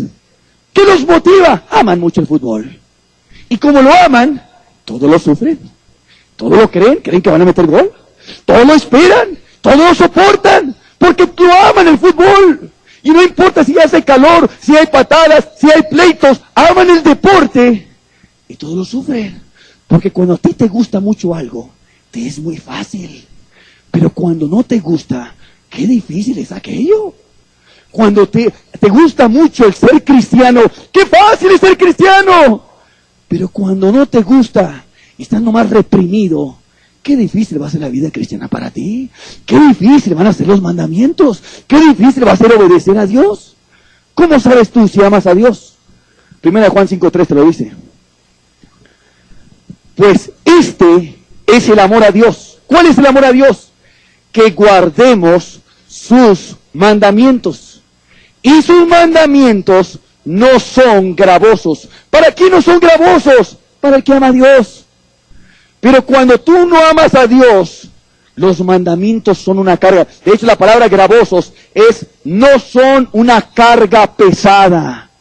Pero ¿para quién es una carga pesada? El que no ama a Dios. Ay, es que no me puedo enojar. No puedo decir mentiras. Qué difícil es esto. No puedo codiciar con mis ojos. No puedo tener envidia. No puedo tener celos. ¿Quién podrá hacer? Qué difícil es todo eso. Claro, cuando no lo amas, qué difícil es todo eso.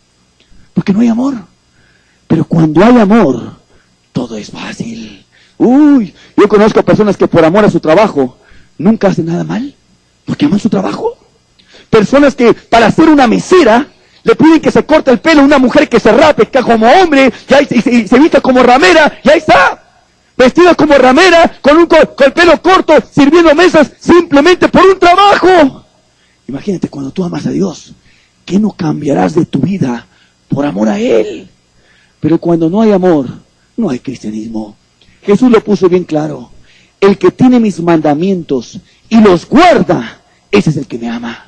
El que no me ama, no guarda mi palabra. No es de que, ¿cómo sabes que amas a Dios? Es que yo siento bonito, es que lloro cuando canto. No, nada de eso dijo Jesús. Si guardas los mandamientos, tú amas. Si tú no los guardas, no amas. Que esa es la evidencia. Hoy en día, como hay poco amor y solamente están ahí reprimidos, pues por eso hay poca obediencia. ¿Por qué? Porque realmente no aman a Dios. Cuando amas a Dios, mira, te sale naturalito hacer las cosas. ¿Quién te va a servir mejor en tu negocio? ¿Tu hijo que te ama y que te quiere? ¿O el trabajador que nomás le pagas un salario? El que le paga su salario nomás andará viendo para trabajar lo menos que pueda, para hacer las cosas que necesitan y se va.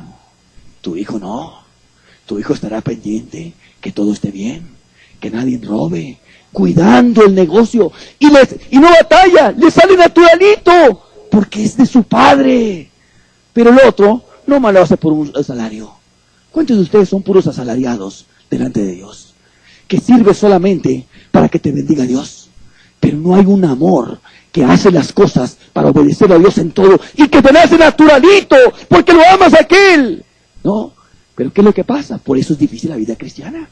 Cuando no hay amor, es muy difícil. Cuando hay amor, es bien fácil la vida cristiana. La siguiente característica de la verdadera fe, 1 Juan 5:4. Porque todo lo que es nacido de Dios vence al mundo. Y esta es la victoria que ha vencido al mundo. ¿Cuál es? Nuestra fe. ¿Qué está diciendo? Que todo lo que es nacido de Dios, lo que realmente nació de nuevo, vence al mundo. ¿Y cómo le hace para vencer al mundo? Por medio de la fe. Ahora, ¿qué es el mundo?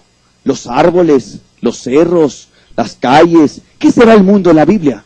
Vamos a verlo. 1 Juan 2, verso 15 al 17. No améis al mundo, ni las cosas que están en el mundo. Si alguno ama al mundo, el amor del Padre no está en él. Y dice lo que es el mundo.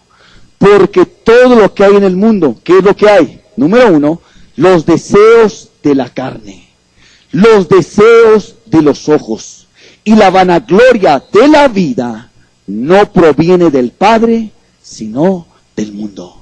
Entonces, ¿qué es el mundo?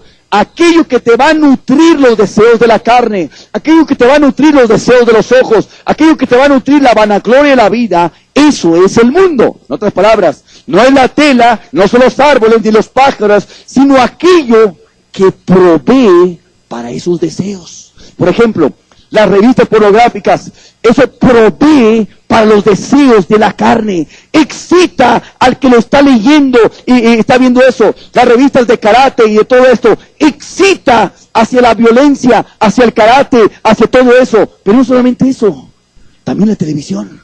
La televisión llena de su inmundicia, lleno de violencia, lleno de escenas sensuales, lleno de tanta mentira, de tanta amargura. ¿Qué debe andar haciendo un cristiano viendo los adúlteros de Hollywood?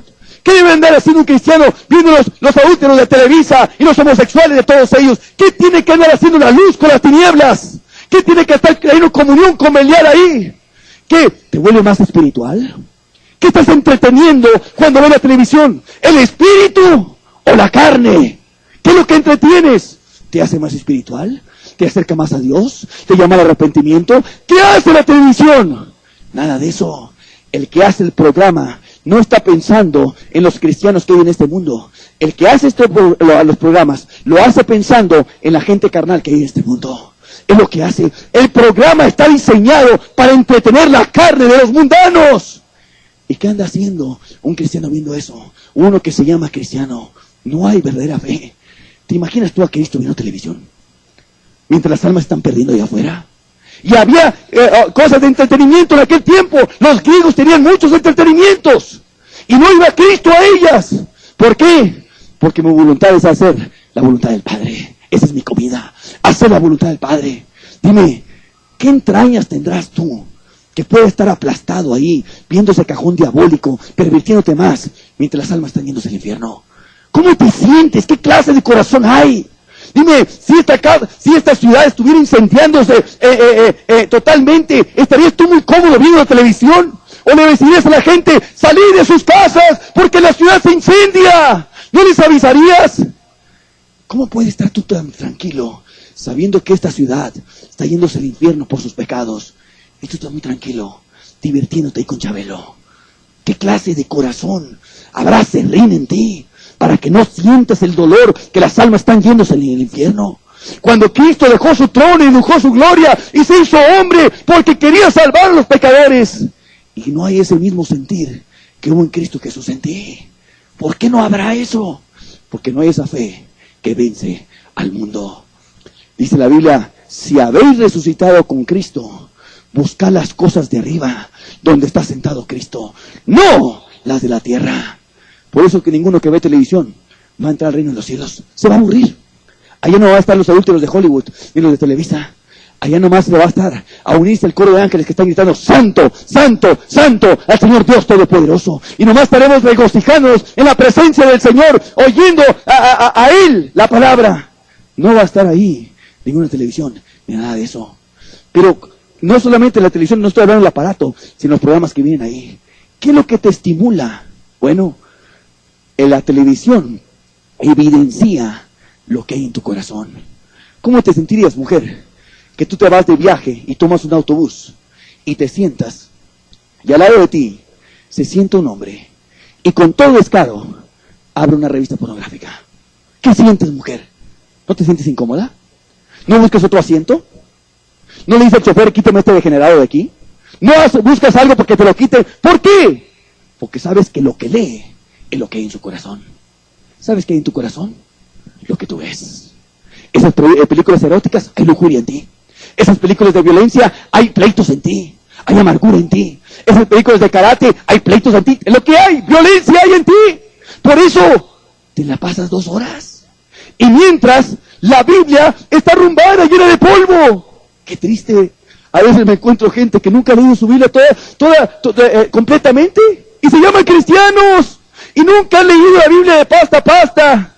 Quiero decirte, si tú leyeras 1 hora la Biblia, 1 hora, lo que es, a veces que ven 1 hora, 2 horas por televisión, pero 1 hora leyeras la Biblia, en 4 meses leerías la Biblia completa de pasta a pasta. En 1 año ya lo hubieras leído 3 veces. Y hay gente que no ha leído ni una sola vez la Biblia. Dime, ¿amas más la Biblia que tu televisión?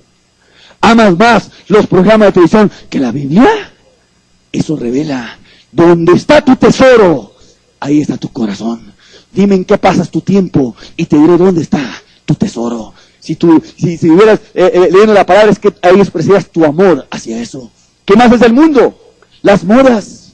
¿Sí? Porque estimulan también en la carne. ¿Cuáles modas? Aquellas modas que ahora quieren vestir a la mujer como una ramera y que andan con sus vestidos, con sus minifaldas y con sus escotes pronunciados y que andan allá afuera y que, ¿qué crees que inspiras, mujer, con ese vestido? No inspiras pureza, inspiras lujuria en aquellos varones que te ven. Estás despertando los deseos de los varones y estás siendo piedra de tropiezo para todos ellos. Dirá alguna, pues es que es un degenerado. Sí, es cierto, es un degenerado. Pero el degenerado necesita un objeto para degenerarse. Y esa eres tú, mujer, que eres una emisaria de Satanás, un mensajero del diablo, que lo estás estimulando a esos varones para que caigan en la lujuria. Y por eso te viste con esos vestidos ceñidos. ¿Qué más es el mundo? Revistas mundanas, música mundana, todo eso. Eso es el mundo. Alguien dirá, es que es muy legalista todo eso. No, no es muy legalista, es muy bíblico. La Biblia te dice claramente lo que es el mundo. Y cuando alguien ama el mundo, dice que el amor del Padre no está en él. La última característica de la verdadera fe, Hebreos 10:39. Pero nosotros no somos de los que retroceden para perdición, sino de los que tienen fe para preservación del alma. ¿Qué está diciendo? Nosotros no somos de los que retroceden, los que van para atrás, para perdición, sino los que tienen fe para preservación. ¿Qué es preservación? Cuidar del alma. ¿Cuál es la característica? Una fe que no retrocede al pecado. Y aquí quiero ser muy claro. Yo no estoy diciendo que cuando alguien se convierta a cristiano, jamás volverá a pecar. Yo no estoy diciendo eso. Lo que sí estoy diciendo es esto, que el pecado en un cristiano es la excepción y no la regla. Es lo raro y no lo habitual. Si todos los días tiene el potencial, la probabilidad para pecar, pero toma sus precauciones y no cae. Es como el que maneja. El que maneja todos los días tiene el potencial para chocar, la probabilidad para chocar. ¿Pero por qué no choca? Porque toma precauciones y no choca. Ok, aquí es igual. Toma precauciones y no peca. Su fe lo hace cuidar del alma. Pero ¿qué encontramos hoy? Que mucha gente dice que tiene fe y cada rato está cayendo en el pecado. En otras palabras, si manejarían conforme a la fe que ellos tienen, todos los días estarían chocando. O cada 3 días estarían chocando. ¿Por qué? Porque no tienen esa verdadera fe que los guarda. Es solamente una profesión hueca, una superstición lo que tienen. No tienen fe. Porque la verdadera fe te guarda. ¿Y por qué te guarda? Porque el que tiene la verdadera fe prefiere abstenerse, aguantarse, antes de que pecar con su Salvador. Y esta es la razón por la cual muchos no terminan con el pecado. Muchos se les hace raro, se les hace el sonido extraño que alguien puede dejar de pecar, como si fuera lo raro. Es raro en este siglo. En los siglos anteriores era normal que un cristiano viviera sin pecar. Nada más que este siglo, porque hay un decaimiento del cristianismo, hay una crisis. Por eso lo raro hoy es que alguien viva sin pecar y lo normal es que todos pecan. ¿Pero por qué? Porque no hay la verdadera fe que hace que soporte todo por amor a Cristo. Aquí nos dice la Biblia cómo se deja de pecar. 1 Pedro 4:1. Puesto que Cristo ha padecido por nosotros en la carne, vosotros también, o sea, ustedes también, armados del mismo pensamiento. ¿De cuál pensamiento? De padecer en la carne. Y te dice la razón. Pues quien ha padecido en la carne, terminó con el pecado. Marca bien que sí se puede terminar con el pecado. No como muchas personas te dicen que hasta que llegues al cielo vas a terminar. No, ya en el cielo ya no sirve para nada el no pecar. Aquí es donde se necesita no pecar para que no haya más maldades. Aquí dice, quien ha padecido en la carne, terminó con el pecado. ¿Y qué es padecer en la carne? Que te duermas en una cama de clavos, que te des de latigazos, que te vayas de rodillas a algún templo. Nada de eso es padecer en la carne. Que cuando viene la tentación, te aguantas, lo sufres, y es todo lo que haces. Padeces ese deseo de querer hacer el pecado, te lo aguantas y no lo cumples. Eso es padecer en la carne. ¿Y por qué padeces eso? Porque te acuerdas que Cristo padeció por ti en la cruz, y viste lo que Él sufrió para perdonar tus pecados. Y por amor a ese Cristo, si Él padeció por mí, yo también padezco los deseos de hacer eso, y no lo hago. Y por esa fe, terminas con el pecado, se acaba. Y ahí es el pecado la excepción, y no la regla. Esta es la última característica de la fe. Quiero aplicarte este mensaje ahora a tu vida. ¿Cómo puedes tú decir que tienes fe cuando no crees de todo corazón? Cuando en ti hay falta de oración. Cuando tu oración es hueca, mecánica, rutinaria, aburrida, que te quedas ahí dormido. Cuando tu oración son 10, 15 minutos y no una comunión larga con el Maestro. ¿Cómo puedes decir que tienes fe cuando lees tan poco tu Biblia? Cuando realmente no escudriñas las Escrituras. Cuando no es un deleite para ti leer la palabra de Dios. ¿Cómo puedes decir que tienes fe cuando no hay una entrega de todo corazón?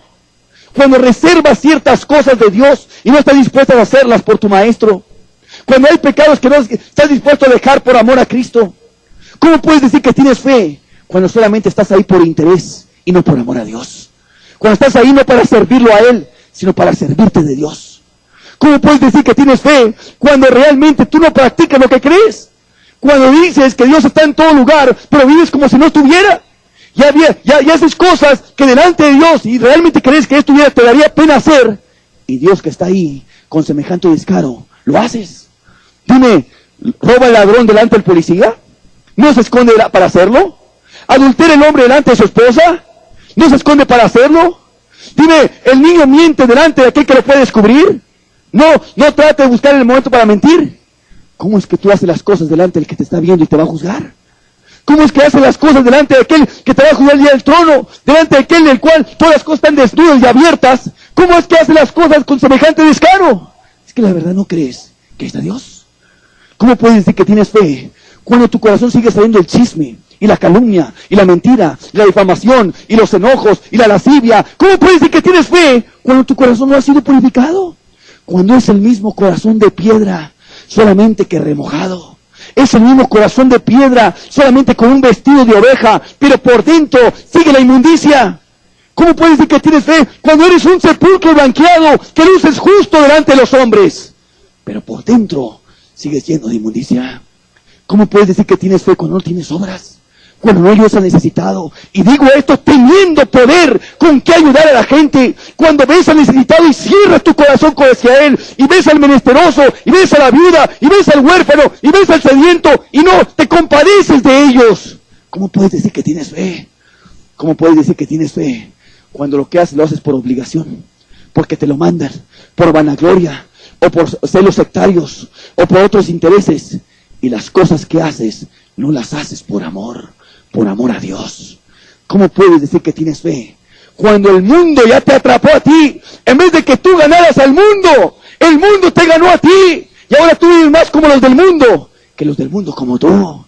En otras palabras, que ya el mundo se te metió hasta el cuello dentro de tu vida, y tú vives más parecido con los de este mundo, que ya no eres un extraño y peregrino en esta tierra, que no eres como una gente rara, sino que estás tan a gusto en este mundo, como si aquí fuera el cielo, y no estás en aflicción como el justo Lot, que afligía su alma, viendo la nefanda conducta de la gente que había ahí. ¿Cómo puedes decir que tienes fe, cuando cada rato sigues retrocediendo al pecado? ¿Qué clase de fe es esta, que nomás sabes la teoría y no tienes la práctica? ¿Qué clase de fe es esta, que solamente te limpió por fuera, pero no te limpió por dentro? ¿Qué clase de fe es esta, que viendo que las almas van perdiéndose y que 48 personas en México mueren por hora, casi una por minuto? Tú estás muy aplastado viendo la televisión, mientras los pecadores están ahí llenos del infierno, en vez de estar orando por ellos, o estudiando la Biblia, o predicándoles, o haciendo algo para advertirles. ¿Cómo puedes decir que tienes fe cuando no puedes vencer un enojo, una mentira, unos celos? ¿Cómo puedes decir que tienes fe cuando constantemente retrocedes al pecado? Cuando no hay un verdadero amor en lo que las motivaciones y las tentaciones de las que producen tus acciones. No, esa no es una verdadera fe. Esa fe es la misma fe de los judíos, que seguían siendo esclavos del pecado. Esa es la fe de Simón el Mago, que nomás quería servirse de Dios, comprando el Espíritu Santo, pero no quería servir a Dios. Esa es la fe de Azúcar, que eres cristiano en tanto estás en un sermón o alabando a Dios, pero tampoco eres tentado, te desmoronas. Esa es la fe que no salva. Y no solamente esa fe no te salva, sino te engaña, haciéndote creer que tú ya eres salvo cuando no lo eres. ¿Qué harías en una persecución como la que están sufriendo en China actualmente, o la que están sufriendo en los países musulmanes? Ahí te desengañarías y te darías cuenta que no tienes la verdadera fe que salva y que no hay salvación en ti. ¿Por qué? Porque no tienes esta verdadera fe que salva. A menos que tengas un verdadero arrepentimiento para que de ahí nazca una verdadera fe. ¿En qué has tenido fe? No en las palabras de Dios. Porque si hubieras creído en las palabras de Dios, hubieras checado tu fe a la luz de la Biblia. ¿Pero en qué has creído? ¿En que alguien te dijo que ya eras salvo? ¿O quizás tu pastor te dijo que ya eres salvo? ¿O tu denominación te dijo que ya eres salvo? Los hombres te declararon salvo, así como hace el sacerdote con aquellos que le da la galleta y le dice, tus pecados son perdonados y tú estás en estado de gracia. Le creyeron al hombre, pero no fueron a las Escrituras a ver si realmente están salvos. Así has estado tú. Le has creído a los hombres, pero hoy tu fe fue puesta en balanza. ¿Cómo fue hallada? Cierra tus ojos. En esta noche, sé muy honesto contigo mismo.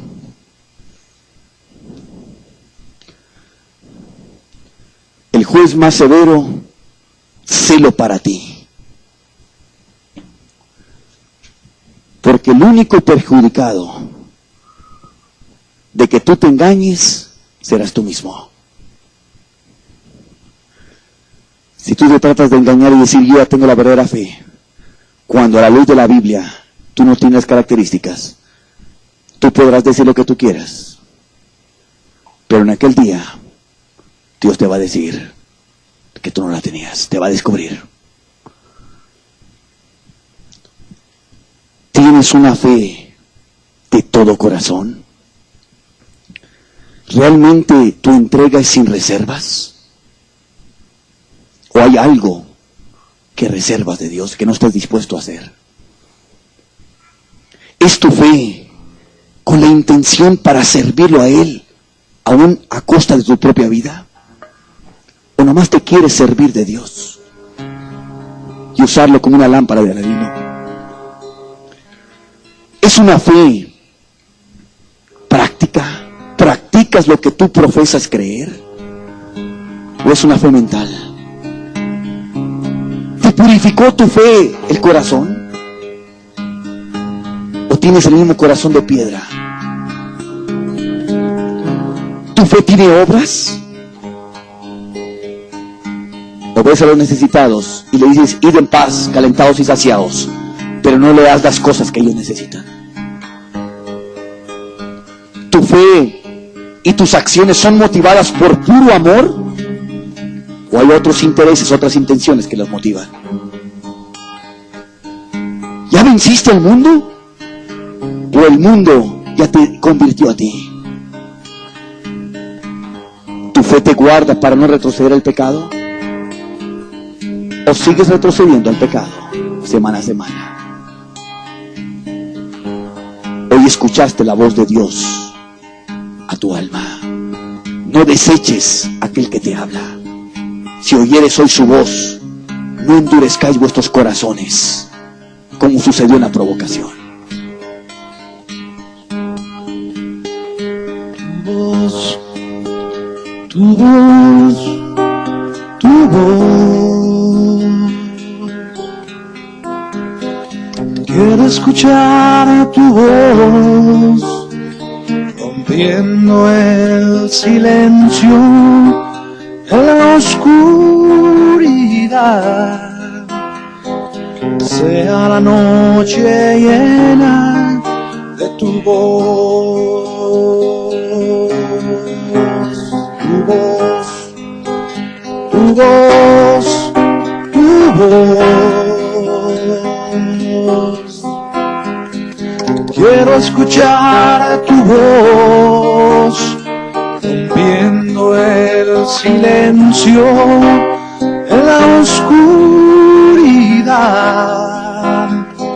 Sea la noche llena de tu voz,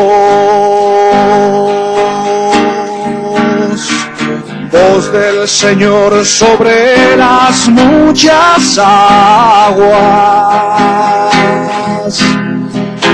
Hizo tronar el Dios de gloria, voz del Shaddai con gran potencia, llena de gloria viene a mí tu voz,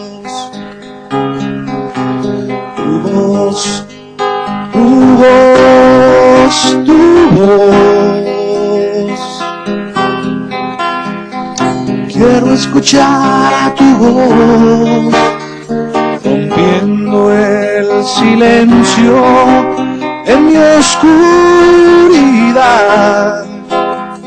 Sea la noche llena de tu voz, voz quebrantadora de los cedros. El Líbano, los bosques quebrantó, llamas de fuego derramadas son. Que en todo mi desierto hoy tembló, en todo mi desierto hoy tembló. Sea la noche llena de tu voz, sea la noche llena de tu voz. En todo mi desierto hoy tembló. Padre, hoy hemos escuchado tu voz. Y yo te ruego que también hagas temblar aquellas vidas que son un desierto, Señor. Donde no hay una vida verdadera cristiana, una verdadera fe que salva. Haz temblar esas vidas. Haz producir un verdadero arrepentimiento.